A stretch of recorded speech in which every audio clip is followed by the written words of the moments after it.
Voilà, c'est ravi de vous retrouver sur Rufisque Sénégal Télévision mbokk yi xarit nuyu nañ leen bu baax ziar leen daleen jàmm seen émission partage ni koy defee saa su ne di partage lépp boo xam ne actualité la si biir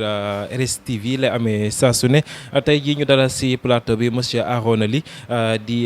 membre de la coalition Benno Bokk Yaakaar nekk tamit si cellule communication bu mairie Nord moom la ñu dalal tey ñu nar a siq waxtaan lu jëmale si wàllum communication bi nga xam ni seen cellule tëral nañ ko au niveau de la commune de Rufisque Nord ak si coalition Benno Bokk Yaakaar yëpp dinañ si waxtaane ñu bàyyi ko ak mu nuyoog suñu ay internet laata ñu sóobu si waxtaan bi monsieur Ly ñu bàyyi la nga nuyoog mbokk internet yu Rufisque Sénégal Télévision. waaw je vous remercie Talla. Je voudrais vraiment apporter peut-être une précision.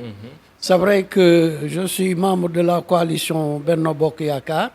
Mais il faut toutefois préciser que c'est par l'entremise de mon parti ARC, présidé par Feu Badara Mamaya Sène, que je suis venu, n'est-ce pas, au niveau justement de la coalition Benno Bokk Yaakaar. Et également aussi, comme vous l'avez si bien dit, je suis membre de la cellule de communication de Rufisque Nord. Alors, je voudrais vraiment profiter de cette opportunité pour saluer, n'est-ce pas, nos internautes. Et en dehors même des internautes, saluer en tout cas tous ceux qui en tout cas sont intéressés par les médias. D'accord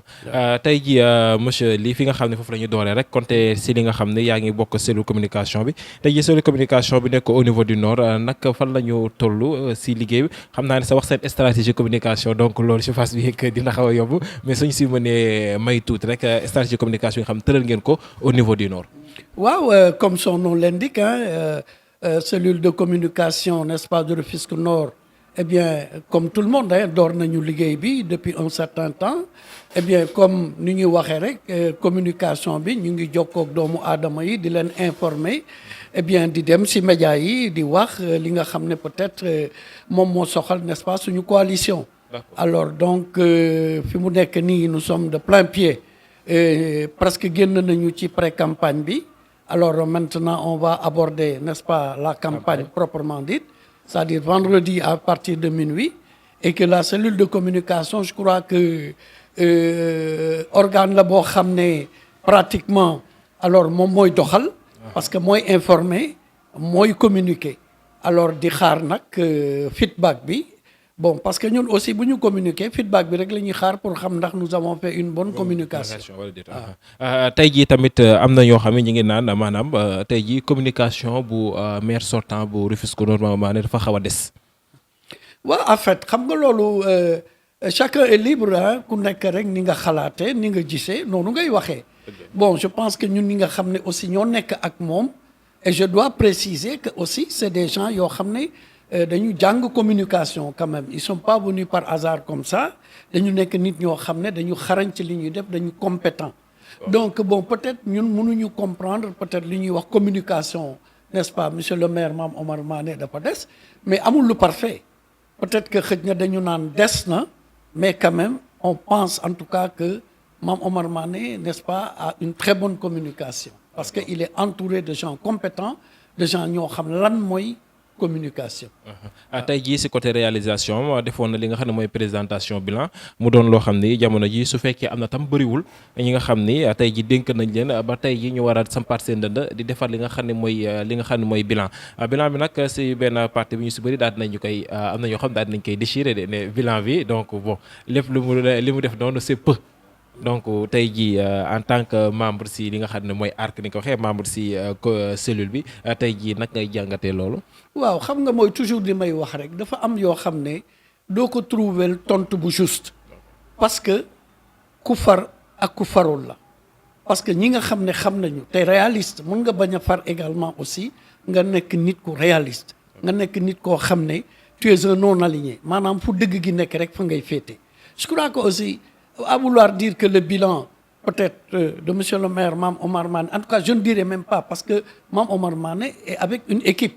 Je crois que déjà bilan ñun dañu ne bilan bi sax xëj na ñun dañu def sax lu ëpp loo xam ne waroon nañu. Pourquoi? Parce que il faut que les gens comprennent aussi que nous sommes une mairie ñu ngi commencer ci commune d'arrondissement. On n'avait pas beaucoup de moyens. D'accord. Et déjà on avait plusieurs domaines de compétences transférées. Mais bi ñu ñëwee également nekk commune de plein exercice Mais n'oubliez pas qu'avec l'acte 3 de la décentralisation, la première phase jàll na, c'est-à-dire l'équilibre territorial. Mais li nga xam ne nag moo koy accompagner muy le nerf de la guerre comme on dit mooy xaalis bi. On n'est pas accompagné. Et me préciser le ne aussi à un certain moment donné tellement que la mairie du Nord amuloon benn ressource amul marché amul dara nit ñi dañ doon wax ne sax pourquoi du ñu dissoudre n'est-ce pas la commune de Rufisque Nord parce que amuñu moyen. Mais aujourd'hui mais ils ont déchanté la preuve mooy ñi nga xam ne tey dañu bëgg a mairie Nord. su fa dara amul woon mais concurrents yi on est 11 candidats aujourd'hui donc su fekkee dara amu fa woon kon du ñu ñëw. Mais il faut comprendre également aussi ñun dañuy positiver yenn critiques yi parce que ça nous fait avancer. Je crois que le bilan peut-être on n'a pas pu tout faire dire que on a tout fait vraiment dañuy yabaate bu boobaa. Mais on a fait le maximum mais di xaar perspective yi li nga xam ne jotuñ ko woon def eh bien ñu continuer ko ci perspective yi. tey jii tamit si foofu dama si appuyé ngeen jëlee li nga xam ne mooy budget bi si 200 millions yóbbu ko si 900 millions. di jóge foofu tamit tey jii li nga xam ne tamit mooy ARC daal di fusionné dugg si coalition Benno Bokk Yaakaar. am ñu bëri jàppoon ne si le défunt Mamaya était là ARC day demal boppam du dugg ci coalition. waaw xam nga des fois dafa am question yoo xam ne alors du ma ci xuus trop parce que ku nekk rek ni nga gisee noonu ngay waxee mais aussi des fois yaa ma gën a xam nit ñi aussi dañu dëgër fit. doom ju nekk ci biiru ndeyam kenn mënu laa wax taaram je veux dire par là am na ñoo xam ne xamuñu lu xew dañuy wax rek ARC le parti qui a été créé par feu Badara Mamaya Sène ñun ñu nekk ñi nga xam ne ñoo presque sosandoo parti bi mais Badara Mamaya Sène le président de la République monsieur Macky Sall ci boppam moo ko bëggal boppam oo ko ñu jàppale ko ci élection présidentielle ba nga xam ne léegi Macky Sall xam na valeur u n'est-ce pas Badara Mamaya Sène mais je crois que ñun aussi c'est pas un problème de parti bi wala parti ba léegi xam nga ñun lu ñuy omnibuler mais nous sommes des agents de développement nous sommes pour le développement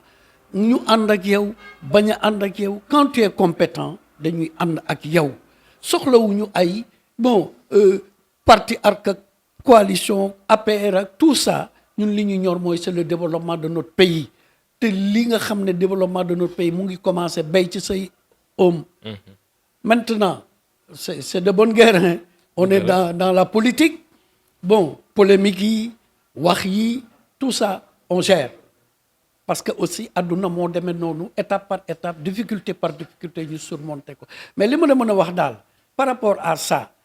ARC c'est vrai mu ngi dans la mouvance présidentielle nous sommes dans le Benno Bokk Yaakaar et on travaille avec le parti au pouvoir Macky Sall monsieur Macky Sall j'allais dire le président de la République c'est pas pour rien que mu choisir Mame Omar Mané comme candidat à Rufisque Nord te bokkuñu parti bu ko neexoon mënoon na jël un membre de l'APR wala mu jël keneen mais Macky dafa jàpp ne Mame Omar Mané est compétent dafa jàpp ne Mame Omar Mané c'est un travailleur dafa jàpp ne Mame Omar Mané am na vision dafa jàpp ne moom en tant que président de la République fu mu gis nit koo xam ne dafay bokk ak moom parce que moom aussi dafa bëgg réewam développé. Voilà tey jii si coalition Benno Bokk Yaakaar mu mel ni dafa am y a des dents qui grincent dafa mel ni tey jii ba tey booloo bi ñu soxla si biir coalition Benno Bokk Yaakaar au niveau du département ba tey amagul. waaw non xëj na loolu ñun dañu am discipline boo xam ne ñun moom la ñuy suivre liberté mooy quand on parle de coalition Benno Bokk Yaakaar am ñoo xam ne dañu wuyoo Benno Bokk Yaakaar.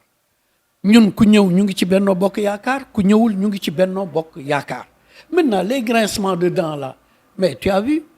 mais dans tous les pays du monde partout en France aux États-Unis partout il y a des problèmes surtout quand il s'agit de problèmes politiques. Mais nous on gère on réitère notre engagement auprès du Benno Bokk Yaakaar on réitère notre engagement aux côtés n'est-ce pas de la mouvance présidentielle dans le but de faire développer notre pays et nous prônons pour le développement durable mais tey jii ku si mel ni Souleymane Ndoye moom ba tey li nga xam ni parce que boo demee au niveau du nord nañ dégg le candidat Momar Mané di wax buy wax day tudd li nga xam ne mooy coalition Benno Bokk Yaakaar ouest ak département cité le nom le ministre d'État Ismaïla Madior Fall idem mais si nga xam ne mooy côté ouest bi ba tey dégguñu benn yoon le président Souleymane Ndoye def déclaration pour joxe consigne de vote pour ñu voter Benno Bokk Yaakaar au niveau du nord.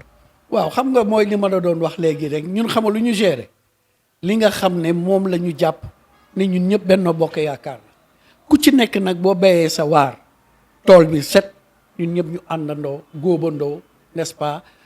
bénéficier wu ci fruit li ñu góob. Maintenant ce qui se passe à l'ouest je laisse le soin aux gens de l'ouest d'en parler. D'accord bëggoo dugg ci débat bi ci côté non boobu carrément xam nga bëgg a dugg ci débat wala bañ a dugg ci débat man nee naa la man je suis un non aligné fu dëgg nekk rek laa féete nee naa la dafa am yoo xam ne mun naa ko wax mais am na yoo xam ne xëj na aussi dama ciy maandu mais je crois également aussi que je ne pense pas qu'il y ait de problème mais nag xëj na nit ñi aussi ils sont à l'écoute peut-être parce que n'est-ce pas le ministre monsieur Ismaïla Madior xam na ne moom la Macky Sall désigné pour mu nekk candidat à la ville désigné ko également aussi pour mu nekk candidat à l'est toujours dans le Benno Bokk Yaakaar mu désigné n'est-ce pas Mame Omar Mané mu nekk candidat à la commune de Rufisque Nord mu désigné Souleymane Ndoye pour mu nekk président conseil départemental et en même temps n'est-ce pas candidat n'est-ce pas à la commune de l'Ouest donc ñun loolu la ñu mën a jàpp loolu la ñu mën a wax ñun daal dinañu liggéey suñu liggéey dinañu béy suñu waar ba au finish ñu récolter les fruits voilà. est-ce que mën nañ jàpp ne tey jii képp koo xam ni digal boobu bàyyeekoo ci Macky Sall ci coalition bi liggéeyuñ ci carrément après élection yi mu jël ay daan bàyyeekoo ci gouvernement bi. xam nga nag sëñ Talla am na mbir moo xam ne nag je ne suis pas dans le secret des dieux mais quand même ku ci nekk rek loo liggéey suñ la fayee xamal ne njëg boobu nga tolloon. d'accord tey jii coalition Benno Bokk Yaakaar ak naam certes tamit li nga wax rek ci askan bi la ñuy basé wu te askan bi nemmeeku nañu benn affrontement boo xam ne am na ci li nga xam ne mooy candidat yi au niveau de la coalition Benno Bokk Yaakaar na yaakaar ne loolu noonu tey jii du leen xaw a yàqal tuuti. waaw ñun dañuy doxe ci benn principe ñun jullit lañu dañu gëm yàlla ñun dañu jàpp ne yàlla mooy fale te yàlla noppi na ba pare luy yàqoog luy defaru yàlla moo ko xam mais ñun li ñu war mooy dinañu liggéey dinañu wax ak nit ñi dinañ dugg ci nit ñi dinañ leen won wax leen bàyyi leen ak seen xel ak seen sago di xaar nag ndogalu yàlla atte yàlla donc je pense que tey jii man gisuma dara lu ñu mën a yàqal ndax nag yàlla bu nee waaw la gisuma lu ko mën a yàq mais cependant comme li ñuy wax rek yàlla dafa wax ne su fekkee da nga bëgg a def ay jéego di dem fenn dafa ne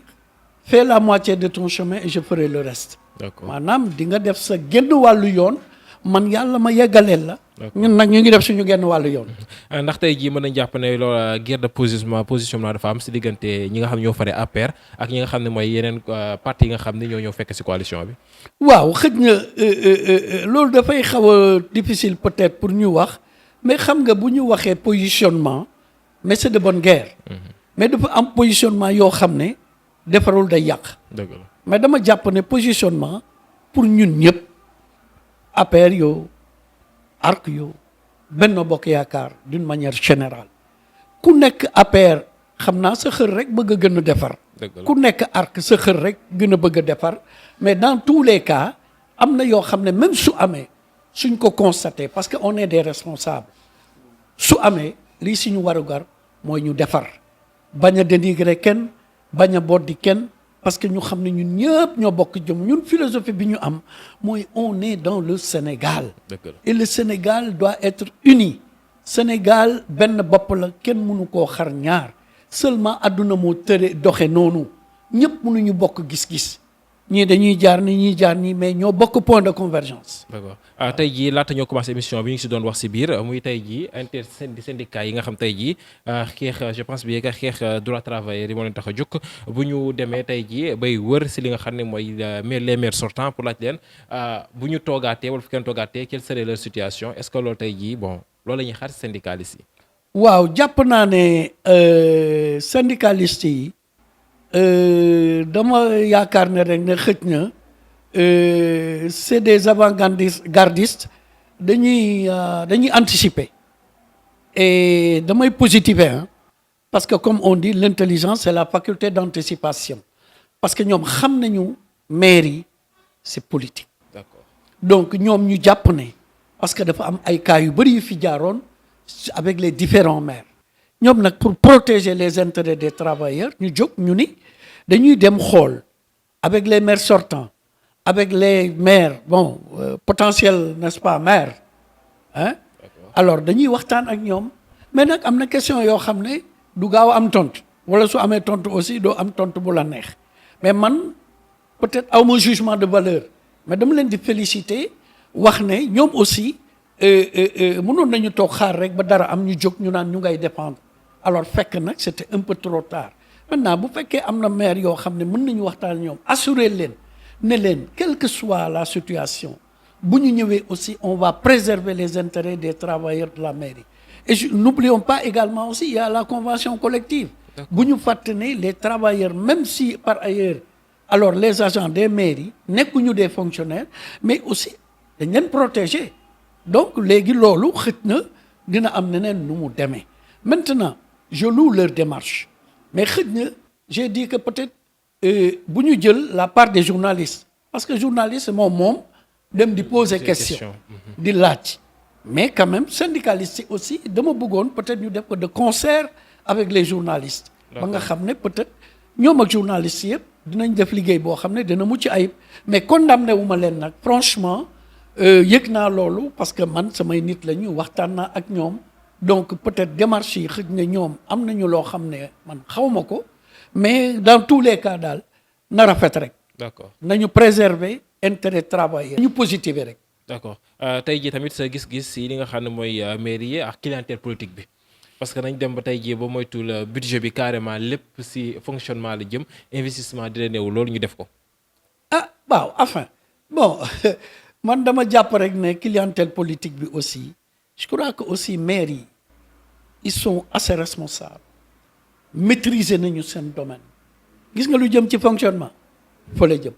lu jëm ci investissement fa la jëm maintenant clientèle politique bi j'ai pas très bien compris peut-être parce que bon comme nii mu demee nii mais les partis les coalitions sont organisées am nañu budget boo xam ne ñoom ñoo ko amal seen bopp et bien pour def lu ñu bëgg a def rek pour attirer le maximum de clients.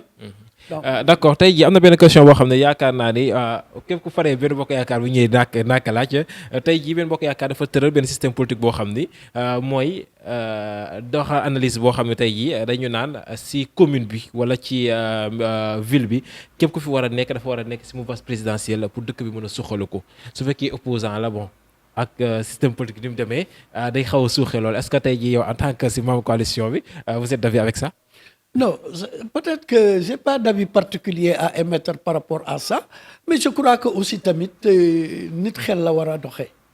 dama jàpp ne dans tous les pays du monde parce que aussi président dafa jógee ci parti alors bu fekkee nag ne moom dafa gis ku koy jàppale mais da koy jàppale mais nag pour dire la vérité je crois que quand tu es président de la République tu es là pour tout le monde. D'accord. Donc koo faral ak koo faralul parce que bu ñu lay évaluer dañ lay évaluer de façon globale. Donc économie bi bon ndax sa réew mu ngi développé waxuñu sa gox mais dañ ne sa réew la ñu wax président de la République amul gox réew lañ ko dénk donc c'est de bonne guerre également aussi parce que loolu kenn mënu ko bañ dans tous les pays du monde ça se passe comme ça. D'accord. Tu vas dans les familles plus simple nga gis un père de famille bon dañ naan kii la gën a faral ke mais c'est peut-être parce que dafa gën a déggoo kooku dafa gis jikko yu ko neex si kooku. D'accord. Mais toujours est-il que ñoom ñëpp la boole jur. N'est-ce pas. ñoo bokk sant. Mais nag loolu nga ma wax noonu xam naa ne ñu ngi koy wax mais ma jàpp ne monsieur le président de la République pourtant Fatick la bokk Fatick la yaroo Fatick la juddoo mais lan moo am Fatick te amul Dakar amul Tëngéej amul feneen ak feneen ak feneen donc je crois que moom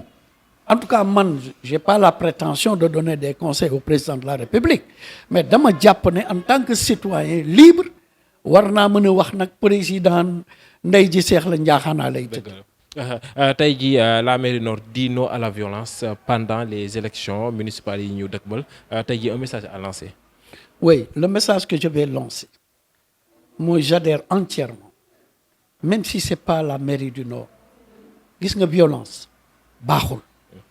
te gis nga violence li koy indi dañ koy éviter. Gis nga violence